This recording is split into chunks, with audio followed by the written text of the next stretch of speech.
Delhi liquor స్కామ్కి సంబంధించినటువంటి తాజాగా కొన్ని అప్డేట్స్ ఇవి. అటు కేజ్రీవాల్ తన బెయిల్ కోసం నిరంతర ప్రయత్నాలు చేస్తూనే ఉన్నారు. ముఖ్యంగా విపరీతంగా స్వీట్లు తింటా ఉన్నారు.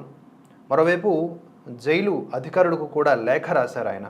ఏంటి అంటే తనకి ఇన్సులిన్ ఇవ్వాలి అని. అంటే తనని ఇన్సులిన్ ఇవ్వకుండా షుగర్ లెవెల్స్ పెంచేలాగా అధికారులు కూడా అంటే ఈడీ, సిబిఐ అధికారులతో కుమ్మక్కైపోయి అటు బీజేపీ ఇన్ఫ్లుయెన్స్లో ప్రధాని మోదీ యొక్క ఓవర్వ్యూలో ఇదంతా చేస్తున్నారు అని చెప్పడానికని ఇదంతా కూడా ఆయన ఒక లేఖ ద్వారా సంధించినటువంటి అస్త్రం.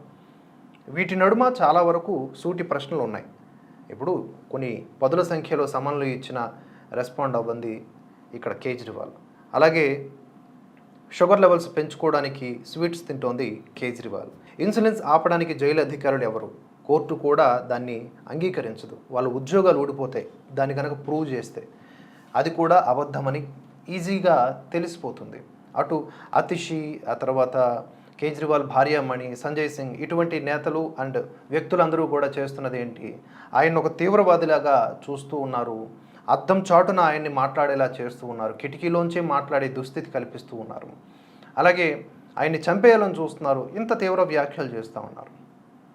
తద్వారా అయినా సరే బెయిల్ రావాలి అంటే ఈడీ చేస్తున్న ఆరోపణల్లో పసలేదని నిరూపించుకోవాలి. ఇది కేజ్రీవాల్ కానీ కేజ్రీవాల్ తరపు న్యాయవాదులు కానీ ఆరంభం నుంచి చేయాల్సిన పని. ఆ ఒకటి అడక్కన్నట్టు ఆ ఒకటి అవ్వట్లేదు ఇక్కడ.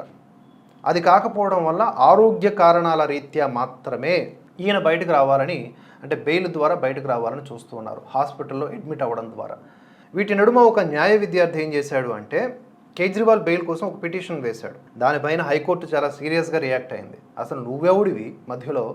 అటు ఒరిజినల్గా కేజ్రీవాల్ తరపు న్యాయవాది కేజ్రీవాల్కే దిక్కు లేదు అక్కడ బెయిల్ పిటిషన్కి సంబంధించి బెయిల్ మంజూరు అవడం కోసం.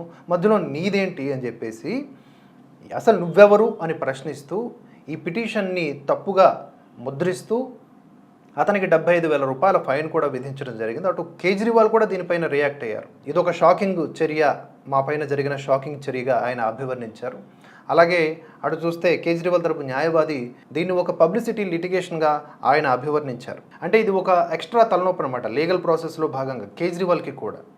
ఎందుకంటే ఈయన అప్రోచ్ అవ్వాలి, ఈయన తరపు లాయర్లు అప్రోచ్ అవ్వాలి. దాని ప్లేస్లో ఇంకొకరు అప్రోచ్ అవ్వటం వల్ల ఈయనకున్న ఛాన్సెస్ అన్నీ కూడా తగ్గిపోతూ ఉంటుంది. కోర్టు కూడా సీరియస్ అయ్యే పరిస్థితి కనిపిస్తూ ఉంటుంది. ఓవరాల్గా ఈ కేసులో ముఖ్యమైనటువంటి నిందితులు కేజ్రీవాల్, కవిత, వీరిరువురికి బెయిల్ మాత్రం ప్రస్తుతానికైతే దోబూచులాట ఆడుతూ ఉంది. వీళ్ళు బెయిల్ కోసం చాలా ప్రయత్నాలు చేస్తూ ఉన్నారు. ప్రధానంగా ఈడీ సంధిస్తున్నటువంటి ఆరోపణలు ఏవైతే ఉన్నాయో వాటిని ఖండిస్తూ అవి పసలేనివి అని నిరూపించినప్పుడే ఈజీగా బెయిల్ దొరుకుతుంది. కానీ అలా కాకుండా పిల్లలకు ఎగ్జామ్స్ ఉన్నాయని చెప్పేసి కవిత అనటం, లేకపోతే షుగర్ లెవెల్స్ పెరిగిపోతూ ఉన్నాయి, నేను హాస్పిటల్కి వెళ్ళాలి అని చెప్పేసి, లేదా హాస్పిటల్కి వెళ్ళే పరిస్థితులను తీసుకొచ్చి తద్వారా బెయిల్ మంజూరు చేయించుకోవాలి అనుకోవడం రకరకాల అనుమానాలకు తావుతీస్తుంది.